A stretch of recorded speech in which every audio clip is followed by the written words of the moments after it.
सीधा आना चाहता हूं प्रेम कुमार जी आपके पास। प्रेम कुमार जी, बहुत कुछ घोषणा पत्र दोनों के आ गए, प्रमुख दल एक तरफ भाजपा, दूसरी तरफ कांग्रेस पार्टी के घोषणा पत्र की खूब चर्चा रही। अब देखते हैं कि कितनी चर्चा भाजपा के घोषणा पत्र की होती है, लेकिन नरेंद्र मोदी ने, उनकी पार्टी ने और इस घोषणा पत्र के अध्यक्ष देश के रक्षा मंत्री राजनाथ सिंह ने जो कुछ रखना था रस्म अदायगी कर दी है। और यहीं से क्या बहुत सारी चीज़ें जो जनता के बीच ऑलरेडी है, जिस पे हम लोग कई बार चर्चा करते रहे हैं, वो सारी चीज़ें भी रिफ्लेक्ट हो रही हैं क्या इस घोषणा पत्र से या संकल्प पत्र से? शुक्रिया राजीव जी। देखिए, घोषणा पत्र जब 10 साल कोई सत्ता में रह जाए तो उसके घोषणा पत्र में किए हुए काम के आधार पर एक उसको एक्सटेंशन करने की बात होनी चाहिए। लेकिन जो बीजेपी ने घोषणा पत्र जारी किया है उसको दो हिस्सों में अगर हम बांटे, एक हिस्सा वो जो कि जैसे राम मंदिर, जैसे 370, जैसे CAA, इस तरह की बातों जो उन्होंने कही कि हमने वादा करके पूरा किया, तो दूसरी तरफ की चीजें हैं कि वो बातें जो जनता के जीवन स्तर को सुधारने वाले मुद्दे रहे, जिसमें उन्होंने कहा था कि हम 2 करोड़ रोजगार देंगे, जिसमें 15 लाख रुपए देने की बात हुई थी, जिसमें 2022 तक हर घर हर नल, सबका छत, किसानों की आय दुगनी होना, इस तरह की बातें कही थी। तो इस मोर्चे पर एकदम से चुप्पी है इस घोषणा पत्र में कि हम भारत के लोगों की जीवन स्तर को कैसे सुधारें, और जो वादे भी किए गए हैं उन वादों पर भरोसा करना जनता के लिए मुश्किल होगा, क्योंकि ये कह रहे हैं, जैसे उदाहरण के लिए कह रहे हैं कि जो 70 साल की उम्र से सिटीजन है, सीनियर सिटीजन, उनको हम आयुष्मान योजना का लाभ देंगे। इससे सीधे एक प्रश्न उठता है कि आप 10 साल तक ये काम आपने क्यों नहीं किया, ये गुनाह क्यों किया? जो आयुष्मान योजना चला रहे थे उसमें आपने 70 साल के वृद्ध लोगों की का ख्याल ही नहीं किया, और आज आप कर रहे हैं, वो बोल रहे हैं कि ऐसा करेंगे इसलिए वोट दो। तो आपको क्यों वोट दिया जाए अगर आपने 10 साल तक ये काम किया ही नहीं? इसी तरीके से कई ट्रेनों के बारे में वो कहते हैं कि हम ट्रेन ला रहे हैं, बुलेट ट्रेन के बारे में भी कहा गया, लेकिन आपकी इन बातों पर भरोसा कैसे करें? ना स्मार्ट सिटी आया, ना बुलेट ट्रेन आया, और बहुत सारी चीजें जो नहीं हो सकी।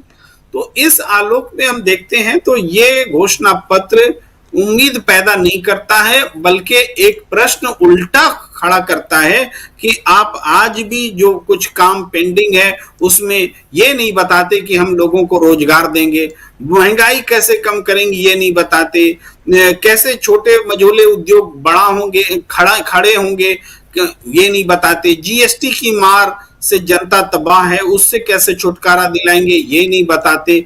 बहुत सारी चीजें हैं जो नहीं बता रहे हैं। तो इस वजह से ये घोषणा पत्र बीजेपी को बैकफायर करने वाला है। हालांकि वो लाए जरूर, अपनी अच्छाई के लिए ही कोई पार्टी लाती है अपने लोगों को, लेकिन एक चीज है कि चूंकि ये कंपटीशन नहीं कर सकते थे इंडिया गठबंधन से प्रो पीपल रहने की, क्योंकि इनकी प्रतिबद्धता अडानियों के साथ है, इसलिए गरीबों की बात कर ही नहीं सकते। यही कारण है कि यहाँ वो फेल हुए हैं। इंडिया गठबंधन की ओर से कांग्रेस का जो आया है घोषणा पत्र, उसके सामने तो कहीं टिकता ही नहीं, जहां तक जनता के नजरिए से घोषणा पत्र के आकलन करने की बात हम कहें। महिला, युवा, छात्र, हर कैटेगरी में आप देख सकते हैं बहुत पीछे है बीजेपी का घोषणा पत्र। जी, एक तरफ न्याय पत्र, दूसरी तरफ संकल्प पत्र। अब संकल्प। शुक्रिया राजीव जी। बीजेपी का घोषणा पत्र होता तो शायद थोड़ा सा प्रो पीपल दिखने की कोशिश करते, लेकिन ये तो मोदी की गारंटी है घोषणा पत्र से ज्यादा। और मोदी का कमिटमेंट कहाँ है? क्या जनता के प्रति है? जनता के प्रति दिखता ही नहीं है। जो आपने कंपैरेटिव चार्ट दिखाया उसमें हर महत्वपूर्ण मुद्दे पर जिसका जनता से सरोकार है, चाहे स्वास्थ्य से संबंधित गारंटी हो, चाहे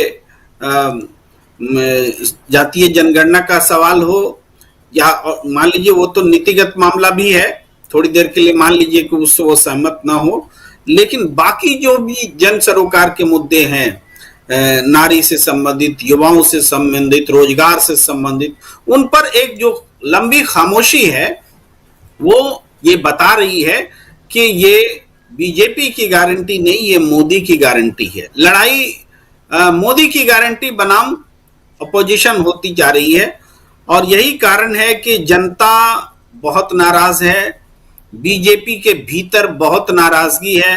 जितनी तस्वीरें आपने दिखाई, उन तस्वीरों में उस नाराजगी का जो एक होता है कि इसको रफा दफा कराया जाए, इसको शांत किया जाए, ये कोशिश बीजेपी की तरफ से नजर ही नहीं आ रही है। आखिर देश के राजपूत नेता क्या कर रहे हैं, कहाँ हैं? तो वो सोचते हैं ये तो लड़ाई मोदी की गारंटी बनाम अदर्स है, हमारा क्या काम है जी। तो ये बात नीचे तक गई है, और इसको थोड़ा सा हम हिपोथेटिकल वे में ले जाना चाहते हैं। मेरा अर्थ समझिएगा, शब्दों में नहीं उसके न जाएं। थोड़ी देर के लिए ऐसा ना हो, लेकिन नरेंद्र मोदी जी को कुछ हो जाता है, वो नहीं रहते हैं, तो ये फिर जो पूरा चुनाव है, बीजेपी के सांसद हैं जो चुन के आएंगे, उनका कमिटमेंट किसके लिए होगा, किसको बोलेंगे? लोग तो मोदी से नहीं गारंटी दी भाई, सांसद ने तो दी ही नहीं, पार्टी ने तो दी ही नहीं, तो मोदी से जाके पूछो, मोदी जी है ही नहीं।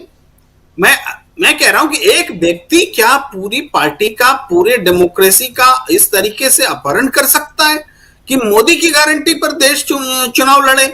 यही कारण है कि चूंकि एक व्यक्ति का कमिटमेंट समाज के प्रति ना हो करके उद्योगपतियों के प्रति हो जाता है, तो उसके यही परिणाम नजर आते हैं। हमारे दो की सरकार जो राहुल गांधी लंबे समय से कह रहे हैं, यही तो कह रहे थे वो कि ये पार्टी बीजेपी सरकार नहीं चल रही है, ये हमारे दो की सरकार चल रही है। उस बात की पुष्टि हो रही है मोदी की गारंटी के का जो डंका पीटा जा रहा है उसमें, और इससे डिसअटैच होना जो है, इससे अपने आप को अलग करके खुद भारतीय जनता पार्टी के लोग चलने लगे हैं। कहीं अगर गुस्सा हो रहा है तो हो जाने दो, मेरा क्या जाता है, मेरी गारंटी तोड़े हैं, मेरा कमिटमेंट तोड़े हैं, हमसे थोड़ी कोई पूछेगा, हारेंगे वो हारेंगे, जीतेंगे वो जीतेंगे, हम तो कहीं है ही नहीं। इस भाव से भारतीय जनता पार्टी में पूरे देश में प्रतिक्रिया है, और यही कारण है कि ये चुनाव जनता जो कि एक सुविधा विहीन विपक्ष के साथ खड़ी होकर के उसको मजबूती से चुनाव में ला चुकी है। आज एक उस सर्वे की जरूर चर्चा करना चाहूंगा जिसको खुद अखबार ने फर्जी करार दिया। मैं तो अब ये देखता हूं कि सर्वे जो दिखाया गया वो फर्जी था कि उसका जो खंडन किया गया वो फर्जी है, यह सवाल है। उस सर्वे में इंडिया गठबंधन की एक तरफा जीत पूरे देश में दिखाई गई और पूरे सब जगह वो फैला। फिर वो फैक्ट चेक करके निल्सन और दैनिक भास्कर हैं, उन्होंने उसका खंडन छापा। मैं दोनों बातें कह रहा हूं कि हो सकता है भाई खबर फर्जी है या उसका खंडन फर्जी है, ये हमें नहीं पता, लेकिन ये बातें जो खबर फर्जी है, खबर फर्जी है वो उन्होंने नहीं छापा था, वो फोटोशॉप था।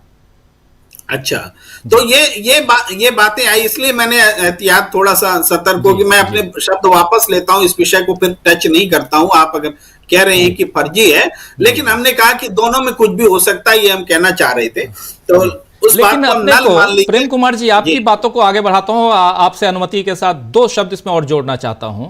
किसी सर्वे में मत जाइए आप, हम और हमारे तमाम दर्शक साथी जो जहां से इस प्रोग्राम को देख रहे हैं, हिंदुस्तान के कोने कोने में चुनावी माहौल है और वो भी समझ रहे होंगे कि देश में क्या चल रहा है। किसी सर्वे में जाने की जरूरत ही नहीं है। दैनिक भास्कर छाप रहा है कि एबीपी न्यूज वाले दिखा रहे हैं कि इंडिया टीवी वाले दिखा रहे हैं, छोड़ दीजिए उन तमाम चीजों को। हिंदू और लोक नीति और सीएसडीएस क्या कर रहे हैं इसको भी छोड़ दीजिए। आप हम कुछ मत कीजिए, किसी रिक्शे पे बैठ जाइए, किसी ऑटो में चले जाइए, किसी बस में बैठ जाइए, किसी लोकल ट्रेन में बैठ जाइए, आपको पता चल जाएगा देश में चल क्या रहा है। जी जी, और कई बार क्रिकेट में होता है तो अंपायर दोनों हाथ हिला के बोलता है ये बॉल मान्य नहीं है। इसी तरीके से हमने इस विषय पर जो बोला उसको उसी तरीके से लिया जाए कि वो मान्य नहीं है। अब फिर से गेंद डालनी होगी। जी। तो देखिए, जो पूरा माहौल इलेक्शन का है उसमें हम ये कह रहे हैं कि बीजेपी निश्चित रूप से नरेंद्र मोदी पर आश्रित हो गई है।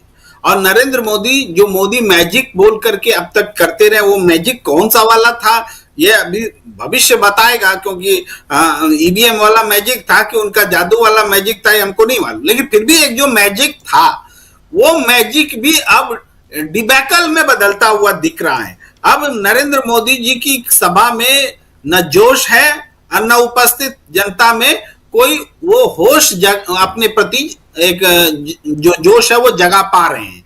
तो ये जो हालात बने हैं, हर जगह ऐसे हालात बन रहे हैं। भाई खदेड़ा तो आप देख ही रहे हैं, उसके विजुअल्स आप दिखा रहे हैं सब जगह। बिहार, उत्तर प्रदेश, हरियाणा, राजस्थान, गुजरात, इन सब जगहों पर जबरदस्त प्रतिरोध दिख रहा है। और महाराष्ट्र में भी आप देख रहे हैं कि जो बदलाव है राजनीतिक रूप से वो इंडिया गठबंधन की ओर दिख रहा है और वो बहुत मजबूती से सामने है। तो इन सब उदाहरणों से कर्नाटक में भी लोग छोड़ करके कांग्रेस में ज्वाइन कर रहे हैं, ये हालात बने हुए हैं। तो इन सारे उदाहरणों को अगर हम देखते हैं तो जो हवा महसूस होती है, जो अंडर करंट महसूस होता है, वो सत्ता में बदलाव का अंडर करंट है। आप क्षेत्रीय दल भी देखिए, पूरे उत्साह के साथ हैं। तेजस्वी यादव जिस तरीके से नेतृत्व दिखा रहे हैं, और हम ये कह सकते हैं कि उत्तर प्रदेश में भी निकलना शुरू किए अखिलेश यादव जी। तो देखिए, उनको समझ में आ रहा है कि पब्लिक कितना उत्साहित है। हो सकता है इससे पहले उनको कॉन्फिडेंस ना हो, लेकिन अब जब निकल रहे हैं तो जनता उनको हाथों हाथ ले रही है। ये है इन्वायरमेंट। वो अखिलेश यादव को नहीं पकड़ रहे। अखिलेश यादव जिनके साथ खड़े हैं वो गठबंधन को पकड़ रही है जनता। और यही कारण है कि पहले दौर की जो भी पश्चिम उत्तर प्रदेश की सीटें हैं, इसमें ज्यादातर सीटों पर इंडिया गठबंधन जीत की ओर है। यहां हारने का इनका कोई प्रश्न नहीं दिख रहा है। और गाजियाबाद और नोएडा जैसे जहां बहुत माना जाता था कि बीजेपी की बहुत पकड़ है, वहां पर भी आज बीजेपी के प्रत्याशियों को प्रतिरोध का सामना करना पड़ रहा है। किसी ने नहीं सोचा था कि नोएडा में प्रतिरोध होगा बीजेपी का। नोएडा यानी गौतम बुद्ध नगर इलाके में प्रतिरोध हो रहा है, गाजियाबाद में हो रहा है। ये सिम्टम्स है। अगर सबसे मजबूत गढ़ में अगर आप विरोध का सामना कर रहे हैं, गुजरात में अगर आप विरोध का सामना कर रहे हैं, और यूपी के पश्चिम उत्तर प्रदेश में सबसे मजबूत गढ़ में विरोध का सामना कर रहे हैं, इसका मतलब ये जनता का जो रुझान है वो बयां हो रहा है। राजीव जी। जी बिल्कुल बिल्कुल, जनता का जो रुझान है